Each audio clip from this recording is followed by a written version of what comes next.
ಇದ್ದೀನಿ ಇವಾಗ. ನೋಡಿ ಸ್ಯಾರಿ ನೈಟು ಕೊಟ್ಟೆ, 1 ಅವರಲ್ಲಿ ಸ್ಟಿಚ್ ಮಾಡಿ ಕೊಟ್ಟಿದ್ದಾರೆ ಬ್ಲೌಸು. ಸ್ಯಾರಿ ಹೇಗೆ ಕಾಣ್ತಿದೆ ಮ್ಯಾಮ್? ಹೇಗೆ ಕಾಣ್ತಿದೆ? ಸೂಪರ್. ನಮ್ಮ ಮೇಡಮ್ ಸೆಲೆಕ್ಷನ್. ಮೇಡಮ್ ಸೆಲೆಕ್ಷನ್ ಮಾಡಿದ್ದೇ ಬೇರೆ. ನಮಸ್ತೆ. ಶುಕ್ರವಾರದ ಮಿನಿ ಬ್ಲಾಗು. ನಾನು ರೆಡಿ ಆಗೋಷ್ಟರಲ್ಲಿ ಒಂದು ಕಾಲ್ ಬಂತು. ಕಾಲಲ್ಲಿ ಮಾತಾಡ್ತಾ ಇದ್ದೆ.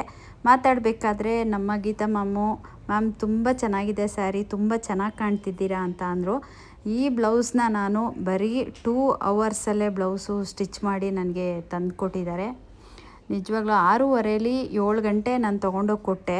ನೋಡಿದ್ರೆ ಅವರು ನಮ್ಮ ಮನೆಗೆ ರಾತ್ರಿ 10:30 11 ಗಂಟೆ ಅಷ್ಟರಲ್ಲಿ ಸ್ಯಾರಿ ಬ್ಲೌಸ್ ಬಂತು. ತಮ್ಮನ್ನ ಪ್ಯಾಷನ್ ಅವ್ರಿಗೆ ಥ್ಯಾಂಕ್ ಯು ಸೋ ಮಚ್. ನಿಜವಾಗ್ಲೂ ನಮಗೆ ತುಂಬ ಸಪೋರ್ಟ್ ಮಾಡ್ತಾರೆ. ಅವ್ರಿಗೆ ಧನ್ಯವಾದಗಳನ್ನ ವಿಡಿಯೋ ಮುಖಾಂತರ ತಿಳಿಸ್ತೀನಿ.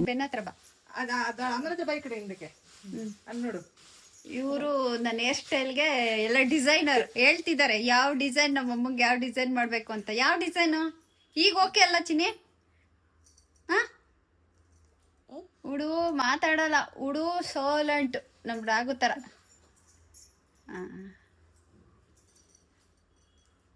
Okay ma'am.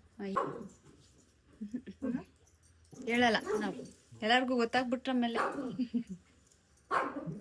ನಾನು ಬ್ಲೌಸು ಡೀಪ್ ಎಲ್ಲ ಕೊಡಿಸಿಲ್ಲ, ತುಂಬ ಸಿಂಪಲ್ಲಾಗಿ ಸ್ಟಿಚ್ ಮಾಡಿಸ್ದೆ. ತುಂಬ ಲುಕ್ಕಾಗಿ ತುಂಬ ಚೆನ್ನಾಗೇ ಕಾಣ್ತಾಯಿತ್ತು.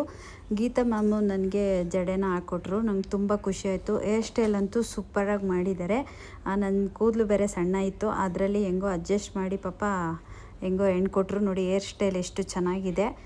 ನನಗಂತೂ ತುಂಬ ಖುಷಿಯಾಯಿತು. ಸ್ಯಾರಿ ಮತ್ತು ಬ್ಲೌಸು ಎಲ್ಲ ಓಕೆ, ಸೂಪರು. ನಾನೀಗ ಎಲ್ಲಿ ಹೋಗ್ತಾಯಿದ್ದೀನಿ ಅಂದರೆ, ನಾನಿವತ್ತು ಎಲ್ಲಿ ಬಂದಿದ್ದೀನಿ ಅಂದರೆ, ಮನೆ ದೇವರಿಗೆ ಮಡ್ಲಕ್ಕಿ ಕೊಟ್ಟು ಪೂಜೆ ಮಾಡಿಸ್ಕೊಂಡು ಹೋಗೋಣ ಅಂತ ಬಂದಿದ್ದೀನಿ. ಮನುಷ್ಯ ಮಾಡೋ ತಪ್ಪಿಗೆ ದೇವ್ರ ಮೇಲೆ ಕೋಪ ಮಾಡಿಕೊಂಡು ನಾನು ದೇವಸ್ಥಾನಕ್ಕೆ ಬಂದಿರಲಿಲ್ಲ. ಸರಿ, ನನ್ನ ಮಗಳಿಗೋಸ್ಕರ ನಾನಿವತ್ತು ಮನೆ ದೇವ್ರಿಗೆ ಬಂದು ಮಡ್ಲಕ್ಕಿನ ಕೊಟ್ಟು ಅಮ್ಮನ ಹತ್ರ ಬೇಡ್ಕೊಂಡು ಎಲ್ರಿಗೂ ಆಯಸ್ಸು ಆರೋಗ್ಯ ಕೊಟ್ಟು ಕಾಪಾಡು ತಾಯಿ, ವರ್ಷಕ್ಕೊಂದ್ಸಲ ಬಂದು ಹಣ್ಣು ಕಾಯಿ ಕೊಡ್ತೀನಿ ಅಂತ ಅಮ್ಮನ ಹತ್ರ ಬೇಡ್ಕೊಂಡಿದ್ದ ತಕ್ಷಣ ಅಮ್ಮ ಪ್ರಸಾದ ಕೊಟ್ಟರು. ತುಂಬ ಖುಷಿಯಾಯಿತು. ಮನುಷ್ಯ ಮಾಡಿರುವಂಥ ಮೋಸಕ್ಕೆ, ಮನುಷ್ಯ ಮಾಡಿರುವಂಥ ಒಂದು ದ್ರೋಹಕ್ಕೆ ನಾನು ದೇವ್ರ ಮೇಲೆ ಕೋಪ ಮಾಡಿಕೊಂಡೆ. ಇರಲಿ, ಮನುಷ್ಯ ಮೋಸ ಮಾಡಿದ್ರು ದೇವ್ರು ಯಾವತ್ತೂ ಮೋಸ ಮಾಡಲ್ಲ. ನೋಡಿ, ಇದಕ್ಕೆ ಸಾಕ್ಷಿ ಅಮ್ಮ ಕೊಟ್ಟಿರುವಂಥ ಒಂಬಾಳೆ.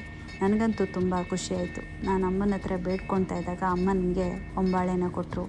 ಎಲ್ಲಿಲ್ಲದ ಖುಷಿಯಾಯಿತು. ವರ್ಷಕ್ಕೆ ಸಲ ಬಂದು ಆ ತಾಯಿ ದರ್ಶನ ಮಾಡ್ತೀನಿ ಅಂತೇಳಿ ಪೂಜೆ ಮುಗಿಸ್ಕೊಂಡು ಬಂದೆ. ತುಂಬಾ ಖುಷಿಯಾಯಿತು.